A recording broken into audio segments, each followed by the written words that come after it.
I mean. All right, you guys, as the council president and honorary mayor Van Nuys, I would like to call this meeting to order. We are going to have John Camara lead us in the Pledge of Allegiance. He's been doing quite a good job as of late. So, Mr. Camara, you have the floor, sir. Place your right hand over your heart. If you're a veteran, salute the flag. I pledge allegiance to the flag of the United States of America and to the republic for which it stands, one nation, under God, indivisible, with liberty and justice for all. Yay! Very good. All right, by all means, this is Pica Rico, the new Thai place on Victory and Tyrone. So everybody, and if anyone wants a spicy Thai iced tea, Senator, are you good? You want one of these? Yes, no. I take it because I can't drink it. I've got this. Yeah, no, Mr. Ackerman, you want one too? All right. It's not kosher. And then, Oh, all right. Oh, boy. Are we good on the third one? Giving the third one away. Guillermo, you want the spicy iced tea? No, man. Brian? oh, you guys are chicken. Well, Like one. all right, let's start the fun. Roll call, Mr. Secretary. President Thomas. Here. Vice President Benjamin. Excused. Okay. Secretary Hendry. Here. Treasurer Hopp. Here. Ms. Havard. Okay. Ms. Meyer. Ms. Meyer? Penny's here. Okay. Mr. Lazarevitz. Here. Mr. Martin. Here. Ms. Skelton. Here. Yes. Okay. Mr. Camara. Here. Mr. Walecko. Here. Mr. Anand. Don't see him. Mr. De La Cuesta. Ms. Padden. Mr. Liu. Here. Mr. Luna. Mr. Marabi. Here. Ms. Raines. Here.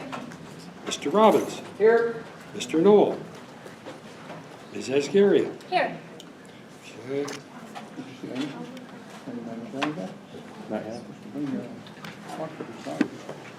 Count 14. All right, so we have a quorum and we can officially conduct business. Because we have Councilmember David Rue coming as well, I am going to turn it over to Senator Hertzberg. I know he probably has other stuff going on or is scheduled elsewhere. So, Senator, the floor is yours, sir. What's going on in Sacramento? I'm feeling it. Hi, everybody. I said I would be back, and I am back. Yes. Again and again. Show up personally. It's very important. So I just want a couple of quick messages. A, just be here, answer any questions. And I think you know everybody else. You know Marco, you know Rod. You see a bunch of Pittsburgh interns and blue shirts around here. We had 54 interns in our office so far. Wow. And it's only the beginning. And we're just right down the street here, you know, at 6150. And we set the office up as a real community center. We've really built it out for places and meeting rooms, and certainly it's available to the neighborhood council. And for those, I'm sorry for those over here, but basically move us back a little farther. I just want to quickly remind people, because you're dealing with so much information all the time. In the state senate, if you remember, the state has an assembly which has 80 members, each of whom represent about 500,000 people. I used to be the assembly member representing this area, took off for 12 years and worked in renewable energy space and came back last year. And this was partially represented by Alex Padilla, but it's 1 million people. If you look here in the bottom, this bottom line of the district, Studio City, Universal City, Sherman Oaks, is all Mulholland. So it goes all the way to the top of the hill, the district, parts of Burbank. This little inlet right here, if you can see it, is the Burbank Airport, and comes up Sun Valley, Lakeview Terrace, Sylmar, up way north of the 210, all the way out, takes in all of Granada Hills, takes in Northridge, and this down here is the 405. So obviously, we have all of Van Nuys where I live. I live over on Langdon, near the corner of Sepulveda and Victory. And when I was in government before, I never knew it at the time, but I synchronized the lights all the way down from Victory down to the Burbank Airport. Now I get the benefit of that $7 million of taxpayer money we spent to synchronize those lights. But all I want to do, mostly by coming back, is, you know, I've been in politics and doing stuff for the community for 42 years. 42 years. And I'm just starting. I believe fundamentally in the community, hence why I'm here, representing and going to all the neighborhood councils, showing up, being there, having staff, and making it a priority, so that I'm not someone who's up there pie in the sky, who sends out insurance brochures and makes it look like, you know, raises a bunch of money for that purpose, but I'm really grounded in the community. As I said, the office is all about being community-based. Second thing is, when I got into government, I talked to you about this a little bit before, but look, you know, I'm a Speaker of the Assembly. When I was here in the Valley, we did every one of these sound walls, $226 million we put in. Made a deal with the governor, put in the Orange Line in a 10-minute deal to put the Orange Line in for $165 million. I know how government works. I'm not somebody who comes in with platitudes and doesn't have a deep understanding of how to make stuff happen. But this is really important because California has 4,848 subdivisions of government. We spent this year, $262 billion. That's federal money and stuff and other money that we control. $262 billion. City of Los Angeles is $8 billion to give you by orders of magnitude. 73% of the money that we spend, we distribute locally to these 4,800 school districts, to all these other things. So unfortunately, you know, you don't hear a lot of attention about what happens in the state, but it's staggeringly important in terms of our daily lives and bills that get passed and the like. And so what I wanted to do, I just want to make 3 points. Point number 1 was community. Point number 2 is big ideas. What happens in government, guys, the truth of the matter is, because I'm just too old and been around too damn long, no yawn, I saw that right there, can't show that I'm not here for the small stuff. I ain't worried about the little fights. Will I be involved that affects the Valley? I'm in it all the way. I'm going out tomorrow, I'm working on transportation in a huge way, I'm working on water and a bunch of cool issues. But what I really want to do is work on the big stuff that is not exciting, that isn't a place where you get a political career out of. And I started out with my very first thing on my very first day in office about a tax plan that fundamentally changed the tax law. I'm not going to talk about the details, but I want you to understand, as your representative, I'm working on the biggest, toughest, meanest stuff you can find. And I'm not scared of nothing, because people are out there, and it's hard. You want to move ahead. You're ambitious. You want to get up to the next office. I'm 60, I'll be 68 when I'm out of this office. I ain't running for nothing. I'm just trying to do the hard work. So I'm working on gigantically big stuff. Some of it will be controversial. Welcome to the club. You know, I'm not here to do a popularity contest. I'm here to fix it. And the third thing I want to say is that I'm doing, is that one of the great frustrations we have in government is that government thinks of itself. This point about election day, election day, and trying to make it a holiday, and you were talking about the same thing. Government thinks about itself. It doesn't think about us, right? So we tell people that, well, if you want to vote, we have this great democracy that we believe in, but if you want to vote, you have to come up on a Tuesday between this hour and this place and vote. Maybe if you're lucky, you can mail it in, but it's about the convenience of government. I want to make it the convenience of you and you and you and those people on the camera and everybody else. So what do? We're working on a bill. I've been working on this stuff. I did a deal where I changed the registration, where you can register 15 days. Now you can register on the same day. But what we're working on is an ability to have 14 days to vote. So that if your kid's sick one day, if you got a problem at work, if your car breaks down, if there's a lot of traffic, if you're busy at work or whatever, you can vote the next day. And not just vote in these places that are hard to find, at shopping centers, at schools, places that are convenient to folks, where most people congregate, so you can come in and drop off your ballot. And the reason I share that with you is that it's endemic of how we should run government. It's about you. One of the reasons why, look, I'm a believer in activist government. I'm a Democrat. I want to make a lot of money and spend it to take care of folks, developmentally disabled folks, and foster kids, and make sure kids have preschool and all that kind of stuff. You don't make the money, or if you undermine confidence in government, it's a big problem. So it's all about that. It's like, here's you got LAPDs here. The old days we didn't have this, you know, for a certain chief that didn't do this slow program. But you get the community-based policing, and you get the police officers, and they get to know you, and they know the community. It's personal. And just one other example I want to give you, and I'll answer any questions you got, is So when I used to be chairman of public safety 20 years ago in the legislature, everybody would come because there was no money to pay for all these various programs or courts. So if you got a ticket because you didn't stop at a stop sign, it was 35 bucks. But what did we do in government? We thought about government, not about you. Well, all of a sudden we need money for this program. Oh, let's add on a fee. We need a program for this, let's add on a fee. So now, even if you're legitimate, you go out and you fail to stop at a stop sign, it's 238 bucks. That's ridiculous. $238 means you might not be able to feed your family, or to pay for shoes for your kid, or make it harder to make rent, right? But here's what happened in government. This is even worse. So now, if for some reason you don't make it to court, it's 800 bucks and you lose your license. Oh, great. Now you lost your license, you got to go to work, you don't have a license, you want to have insurance. Oops, you can't have insurance because you don't have a license. So we've created this problem, and now we go down to the courthouse in downtown Los Angeles, because half of them are closed, at 1945 South Hill. You're standing in line at noon, you're standing in line at 1, it closes because the court's shut down, it's a failure to appear. So what we've done is this. Try to bring some rationality. It's a couple, 3 or 4 steps of about 50 steps that I'm going to take to make the court systems more convenient to everybody. But it goes with this philosophy of government for you, not for government's purposes. So first, we found that 4.6 million people, ladies and gentlemen, 4.6 million Californians in the last 8 years have lost their licenses for this stupid reason.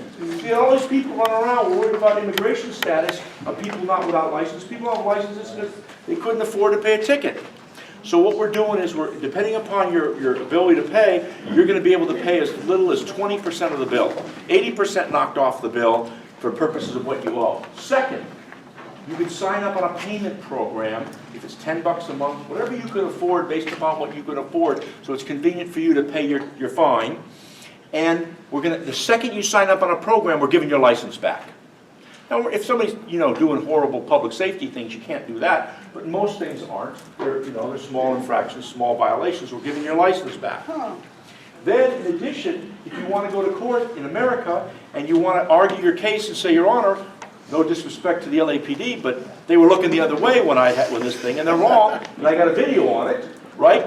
And you want to argue the court. Well, guess what happens under the law? You got to pay in advance. So your right to justice depends upon your choice of paying rent or not. We're taking that away so that you get to day at court, and if you lose, guess what happens? Then you don't have to pay. Simultaneously, if you didn't appear in court, why? If you didn't appear in court because you're standing in line or your kid's sick or something, for a legitimate reason, you don't have to pay.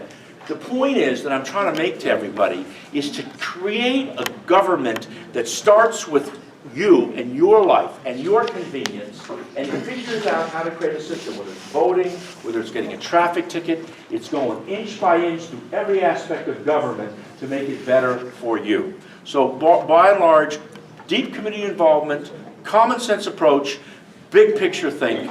I got 4 years I got elected, another 4 years if I'm lucky enough to get reelected or I'm alive. And I'm off doing other things, but there's real opportunities to do great, great things for California. And I'm having a hell of a time doing it. It's fun being back. I've been gone for 12 years. I'm looking forward to work with the new guys on the block, the new kids with all the energy and full of ideas and vim and vigor. And and the old man, we can figure out how to light it up for the community in a big way. So thanks everybody, and happy to answer any questions anybody has. I really appreciate it. Senator, yeah, well, it was actually going to be about Ms. Jenkins' resolution. This past January, with the help of Rosemary, we got a resolution out of this council to make Election Day a state holiday. Yeah. Rosemary took it to LACDP, the Los Angeles County Democratic Party, and it got out of the LACDP. We went to the Democratic Convention. They didn't like it so much. It was out of order. They tabled it. They marked it up a little bit. This weekend, Joseph and I are going up to San Francisco, going before the committee and John Hanna, and we're going to try to get it through. Once that goes through, can we expect some support from you to help us make this happen? It's not every year. It's every other year. It's the even number of years. Yeah, I mean, look, I have spent my whole career working on election stuff. Okay, I changed the law, as I mentioned earlier, from 30 days registration to 15 now, and same-day registration. put a voting bond issue on the ballot for $200 million for better voting machines to make it work. I'm doing this bill for 14 days to allow people to vote. I'm hesitant about it. I'm not going to commit to it, and I'm hesitant, and I'll tell you why. Because small businesses every day are getting more and more pressure. What's the objective we're trying to achieve politically? I want people to vote. I want to make it convenient for people to vote. I want to create that. But if you create a holiday, unless you create a nexus where people are actually voting, right, you're going to get this blowback politically that, oh, you've given people another holiday, we've added another holiday to my costs and my expenses, and do you get people to vote? So, I mean, I've heard it tonight for the first, we're coming over here for the briefing. My instinct tells me that having 14 days of voting, we've seen it work extremely well in Colorado, we've seen other states, we look around the country. I want to do that, but I don't want to put pressure on small business people to then say, oh, I got another holiday now, how many holidays do you have? And then people bellyache because then you got days off for this and days off for that. It creates pressure, so I'm not willing to make a commitment to you. You'll on that, digest it. But I am willing to, what? You'll digest it, you'll I'll think about digest it I'll if we think get about it through the But I want to convention. balance out those other interests. Sure. And if you get 14 days of voting, do you need to make a holiday? All you need is get people to vote. That's my question. Hold on. The other part of the resolution says to make the weekend days prior to the scheduled November election date official participation Participation. days. What does So that mean? that's, Rosemary? More, well, What does that mean? if I could help here. You have the floor. Well, one of the things, if you make it a state holiday, it would be schools and state employees. It wouldn't affect the small businesses. They wouldn't have to let their employees. But it still costs money. In other words, there's so much pressure on the budget. I'd rather take the money and use it for foster I kids, understand. development I aid, know for preschool. well, Right. the way we worded it really takes cost into consideration. Oh, look at it. And I guess what we're ultimately saying is we're both on the same page. We want to expand all voter cost. participation. It's all cost. So if we could It's all take cost. the best of yours and the best of this and, you know, join them together. If ours has something that yours doesn't and you like it. 100%, that's easy. So, and while I'm talking, could I ask a question? Okay, actually, I have two. One with dealing with the streamlining of government. I know when people get like a moving violation and they have a choice to go to court, pay, or to take a class, right? Now, I got my first and only ticket, I think it was in Riverside County, okay? And they told me if I took it to court and lost, I would lose my opportunity to take the class then. So that pressures you not to go to court because you want it off your record. Right, you don't want and the you don't want it insurance to affect the points. Right. insurance. So I would hope that part of your bill on this Yeah. would address that. Okay. And then the other question that I have that was brought up last night at LACDP, we were talking about Social Security, and California is one of 14 states that deal with the Social Security offset. Is there anything that you could do in Sacramento that would help us remove that? Because it affects millions of people, and a lot of people don't know about it until it's too late. For instance, my husband's I'm a teacher, my husband is a Teamster. This is the STIR offset. Yeah, Yeah. this is, we're both union, but he gets Social Security. So should he pass before they would subtract his Social Security, the part, the wife's benefit, from my pension. That's how the offset would work. You know, the $73 billion were in the hole on STIR's pension, right? The governor came up with a plan that requires local school districts to pay, increase from 19%, from a 4% contribution to a 19% contribution. I'll take a look, I didn't realize that. Let me take a look at it and I'll get back to you. There are 14 states in California. I'll take a look at it. Jeanette, you're next. Senator, you know I love you, but let me tell you this kind of skill that you, Superman he is, oh my God. And I have to admit, I've been voting for you the entire time you've run because. How many I'm old enough. times? And even when you don't run, Way she back writes your when name I had in. to wait till I was 21 and I did, so that tells you I'm ancient. Okay, now. Thank you. But aside from that, one of my major concerns is I volunteered because I'm one of those people that loves to do that. I gotta give back. God knows why, I'm not rich, but anyway. I Spirit, volunteered baby, for spirit. the city and the county both, which now is gonna be just one of them, for going on 30 years for the elections. And I've been an inspector for the last 24 of them, I think. Yeah. And I have to tell you, one of the things that frightens me, and I've seen this a lot, and I know people, want to be politically correct, and I know that what Donald Trump has been saying is really hurting people and whatever, but he's trying to say some things that some people are afraid to say. But the bottom line is, we have 15%, and that's a large amount. 15% what? 15% of the voters that have voted are voting illegally. And we know that there's a fine and there's possible jail time associated with that, but the county isn't finding those. If 15% are sliding through, even with the provisional ballots or whatever, we have a major problem. So when you're taking into account how you're going to change things, that's one of the things you must consider. And if you're giving it 14 days to vote, how are we going to verify that they're Well, legitimate exactly, that's voters? exactly right. We've talked at length about the votes. Here's the thing. First of all, the way you do it is you still maintain the voting centers, the vote precincts that you normally have. You just have fewer of them. Right. Okay? Then two, you have vote centers. During the time when you're voting during the vote centers, the truth of the matter is, because we went through this, we went to Colorado, Alex Padilla did, we've really drilled into that, asking that question. And the bottom line is, during that time frame, they actually have more time with less employees. They have to add them all up at one night, or over those days, they can check. Ask Councilman Rue in terms of the voter turnout and what his model looked like in his election, or a special election, compared to how many human beings have the ability, the legal right to vote versus how many actually voted. We got to do everything possible, correct? To increase that number in every way. Terrible apathy. Yeah. And so we got to give people opportunities and tear down every barrier you can possibly tear down. Now, you can't get rid of apathy unless you get dynamic politicians who can make stuff happen, right? Well, we've got but that's, you. it don't matter. The votes are low. It's painful. It makes me go crazy. I go out and do the handwritten notes and I do all the stuff you do, and the turnout's still really low. It makes my heart bleed. I got to tell you, we got to figure out a better way to do that. And let me just tell you, it's really important because I want Mr. Rue to hear this, and I want the neighborhood council to hear this, because I fundamentally believe that the way you get a power is by creating a greater nexus between people and their government and devolving power closer to the people. The problem with Los Angeles, when you have over 250,000 people, or the Senate, 1 million people you represent, it's hard to touch and feel them.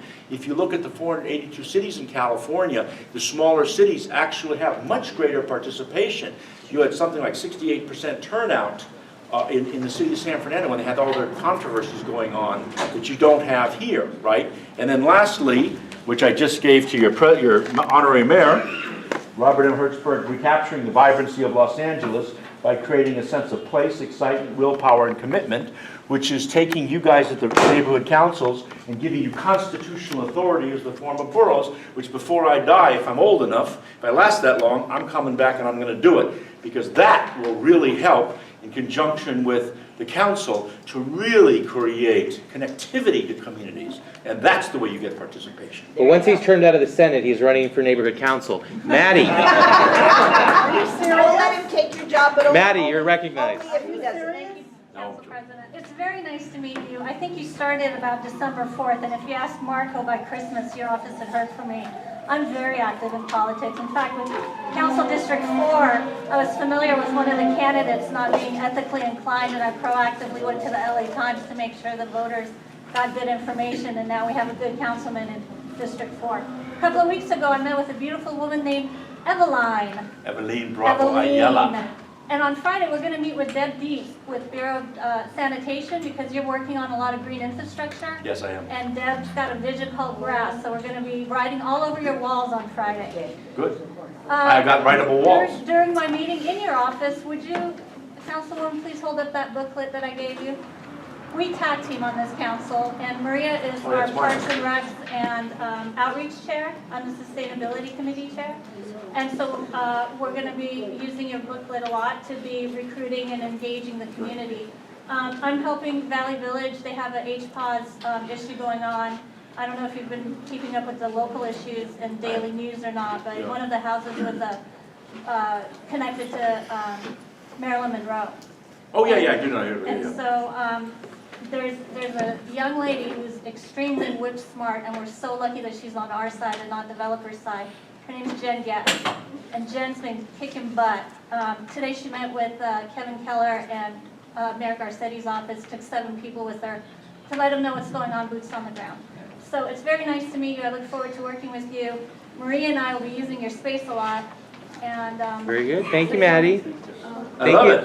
Candido. Thank you, Mr. President. Sir, you know, first of all, I want to thank you because you don't come in here and kiss butt. You came in here, they had an agenda, they told you what they were thinking about as far as vote day, and you said, no, you know what, I can't agree with you because I got to watch out for the small business. We're the largest city with the largest number of small businesses. And yeah, unions do their job, and I appreciate unions, but nobody knows what it's like to be a small business owner. Mr. Cordero is a small business owner, 2-3 people. Nobody knows what he has to go through, the taxes, everything. He's got to take care of all of his employees. So thank you for being honest and saying, and again, I didn't vote for you 10 years ago, 20 years ago, 30, but you've always come here and been very honest with us, and that's what I appreciate. Can I just say one thing on small business? You We've sure got time, can. I gotta go, I don't think you're gonna talk. But just real, I got you, 1 second. On small business, 78% of all businesses in California are 10 employees or less. So my tax plan that I'm doing, just so you know, if it ever gets off the ground, it's pretty hard, is centered in large measure on giving a leg up to small business. And it does it in 2 respects. 1, if you make $1 million adjusted gross income, that's not $1 million in sales, it's $1 million adjusted gross income. In your corporation, you currently pay 8.84% tax, okay? Which adversely affects you. The plan that I'm trying to do to support small business, because I think it is now and always will be the backbone of California's inventive and creative environment, goes from 8.84% to 0. 0. Did anybody pay that minimum franchise tax fee that you pay $800 a year? How many people have companies that pay that? Anybody? It goes down from $800 to $100. Feel about $100. Because you got to take away those barriers, because that's the backbone of growth. And the way it doesn't actually cost that much money, but it sends a message about what California is about and tries to build small business, That which you've creates got a new ton of them in jobs. your district, Mr. Rubin. Donna, let's do a What? couple more questions and then call up the council member. 14 days, what's to stop people from doing fraud, having more of them and trying to get them all out? It seems like a lot of work to try to get people who are trying to vote 3 or 4 times in different places. Can I just say something? I've been in politics, I said, for 42 years. I've been in every part of the city, I've been all over the place. Can I tell you something? Yeah. Despite what you said, it's like, let's get people to vote. Today in technology, the way you can cross-check stuff, people buy stuff on the internet, all the stuff that happens, I'm telling you, the greater injustice to our democracy is people not participating. There are so many ways in today's technological way you can benefit. What I suggested to my answer earlier is that you have 14 days. So every day as the votes come in, you can verify them, verify them, verify them, which is a much easier way to verify. And my objective is to get as many human beings as possible to celebrate the democracy. And secondly, I want candidates who want to meet people like what David did. The reason he won his campaign so big is because he walked door to door, and you go out to someone's door and you say, you got your ballot, come and meet me. And they meet you and they can vote, and you got a much bigger window to go out and touch people and get them involved in the process, which is to me one of the most important things that we can do. And that's why we want to have 14 All right, days. Maria, and then we'll let the senator wander off. Maria. I once knew a girl named Maria. Well, you know I remember. I just want to say thank you. I know I'm going to get in trouble. So my pastor is here, so I have to be nice and good. So, because I'm getting so much trouble. The young lady right there, pastor, say something, raise your hand. I'm getting so much trouble. But I asked your rep for some bags because every Tuesday we pass out food to the community, which is a lot of people that come. So Pastor, he donated these bags for us so that way we can give them out to the community because people are coming to shopping carts, they're coming for food on their We'll bring you more. bags and on their bikes and everything. Put So David's name on wanted there. to say thank you. So Thank you. Thank you. Bravo. All right. right, are we good? Thank you very much. All right. Jason Ackerman, did you want to say something? We love you. Mr. Ackerman, where are you? I'm right here. Going once. All right, this will be the final question. Mr. Ackerman. Tell your dad. I will.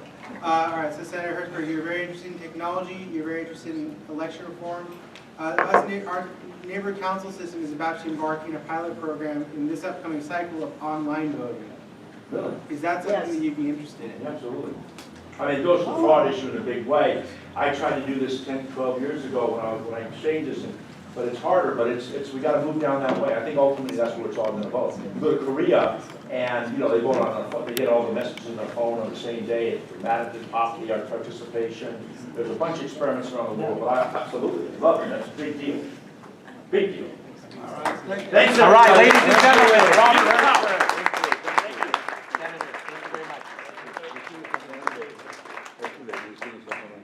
Great, see you in Sacramento.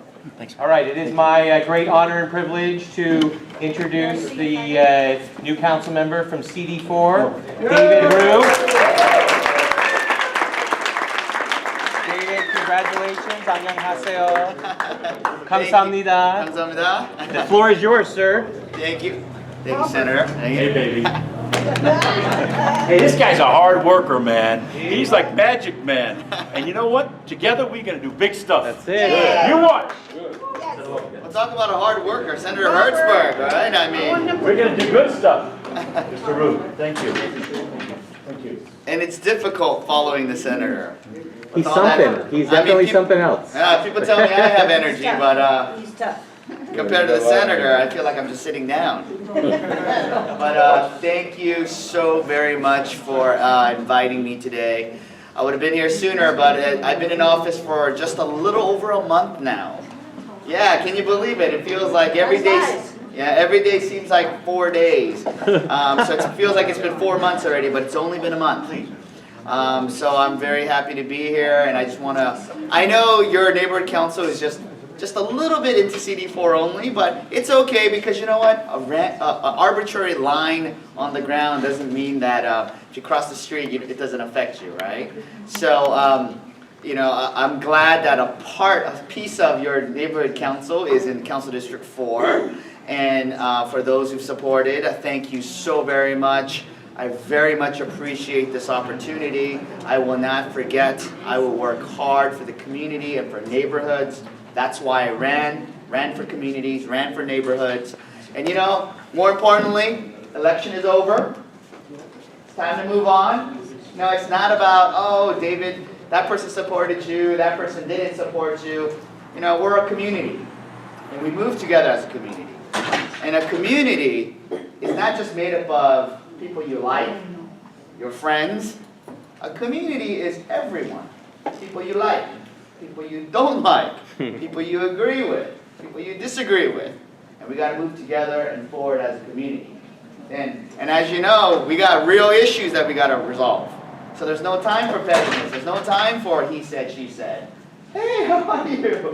It's about working together to try to resolve the issues at hand, because even those, it's hard.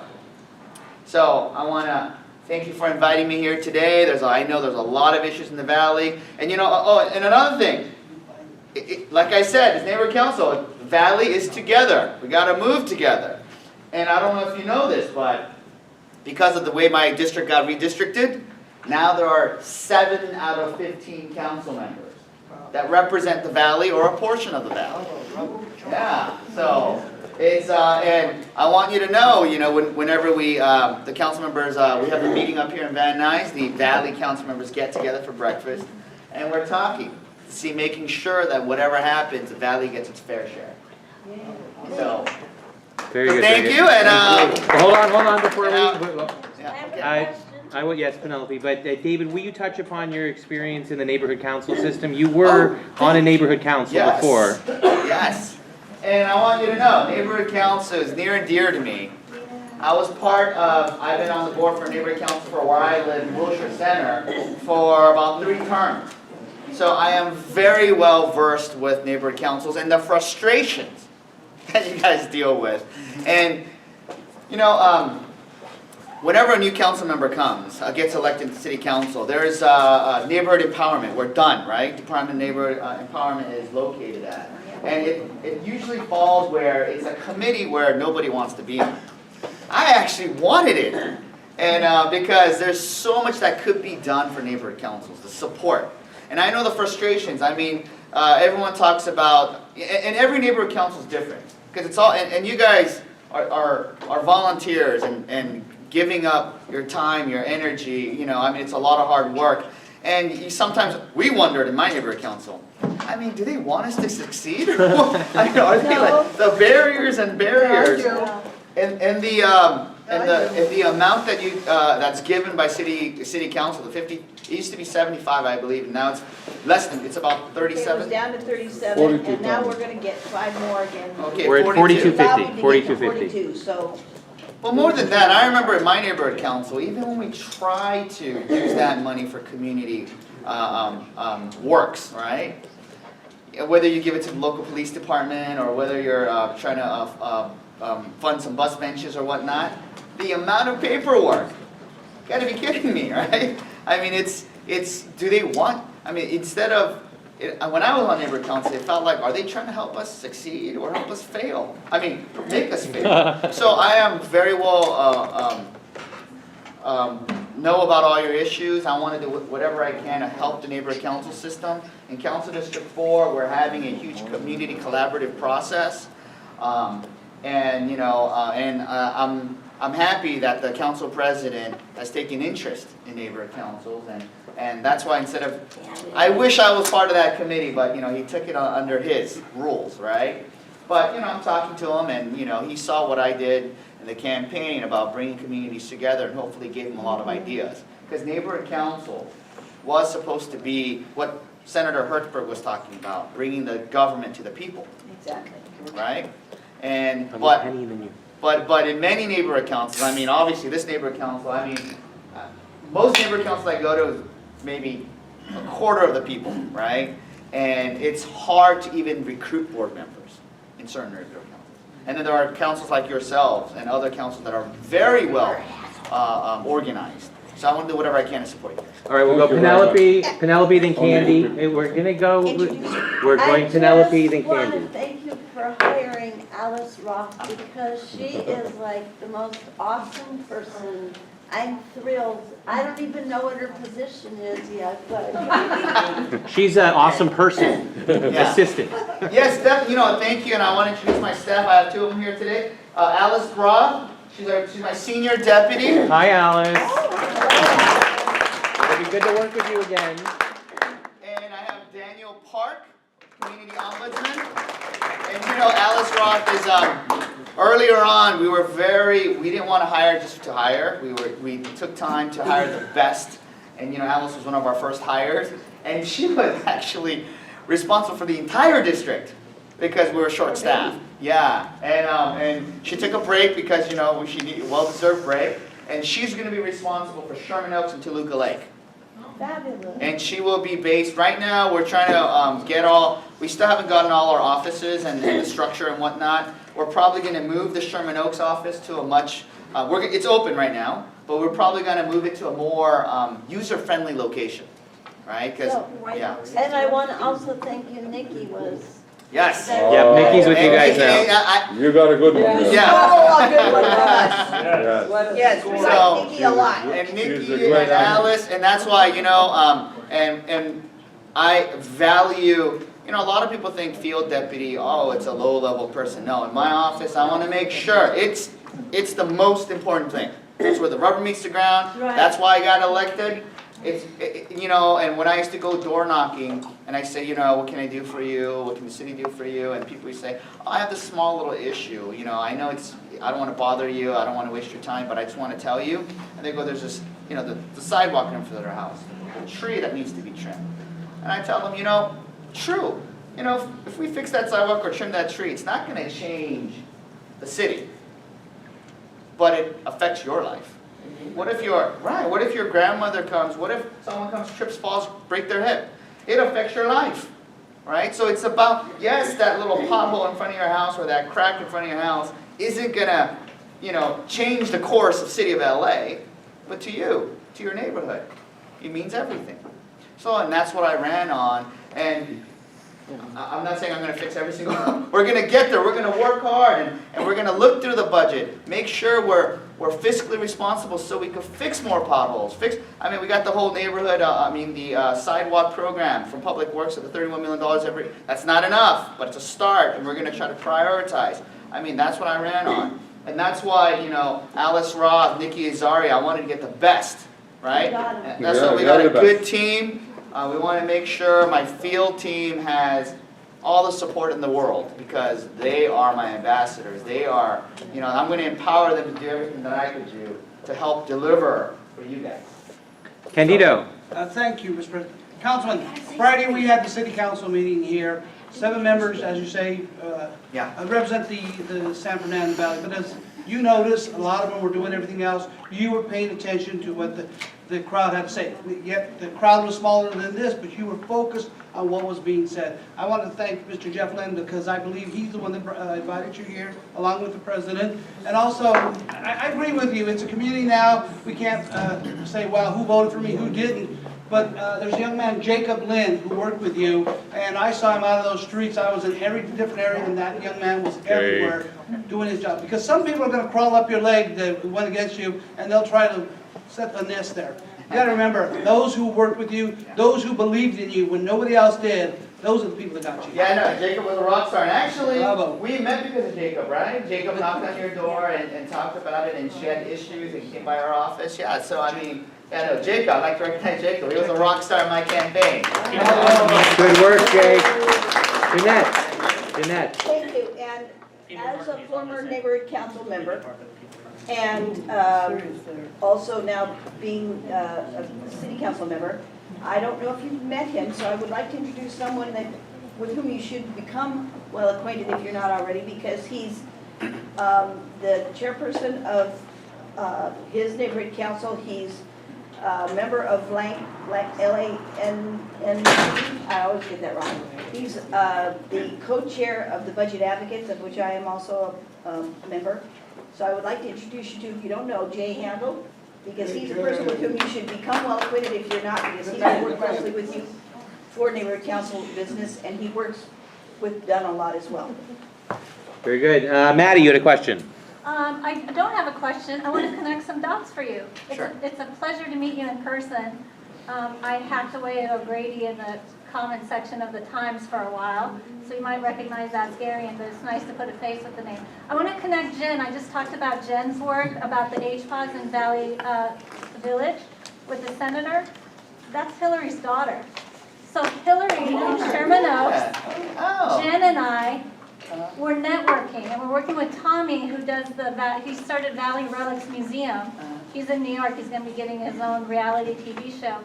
It really starts with us at the grassroots level. And the District 4 election and the delay with the few weeks and those 62 counts to the 122, it woke a lot of hearts up. It brought a lot of spirit, and it brought a lot of people. So we've been meeting and we've been collaborating as community members because I'm displaced from Venice. I brought the playbook to stop it where I could, and I've covered a lot of ground in a lot of communities, from East Hollywood to Santa Susana. So I just want you to know it's happening, it's real, and it's not just in the neighborhood council system, because as you know, having been in the neighborhood council, people don't always get along, and you have to find workarounds when you need to find solutions. So it was very organic, just the issues brought us together, mother, daughter lives Valley Village, mother lives, Sherman Oaks, I'm in Van Nuys, and we all came together. So I want you to know that. I want you to know it's happening and it's real. Thank you. Thank you. Donna. Oh, yeah. I got kind of confused yesterday when I was at the city council.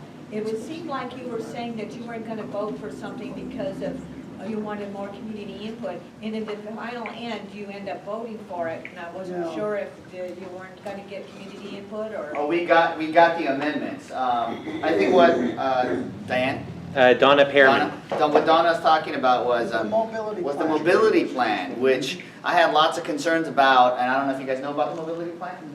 Yeah, so, and this is the thing, the city council has been working on it for 4 years. It's one of the general planning documents. And, you know, obviously, I've been in council for a month now, and I had lots of concerns, and one of the biggest concerns I had was a lot of the members in my district have been telling me, we just heard about the mobility plan. Yes, true, in defense of the city, yeah, you know, no matter how much outreach you do, there's always someone who says they haven't heard it. But it wasn't one person who didn't hear about it, it was lots of people. And I don't know if you guys, how much you guys know about the mobility plan. We just found out about on Messina Boulevard. And I've been hearing about that, hearing things like that kind of comments throughout my district. And people weren't necessarily saying we hate the mobility plan, they were saying we want to know what it is first. And that was the thing, because a lot of people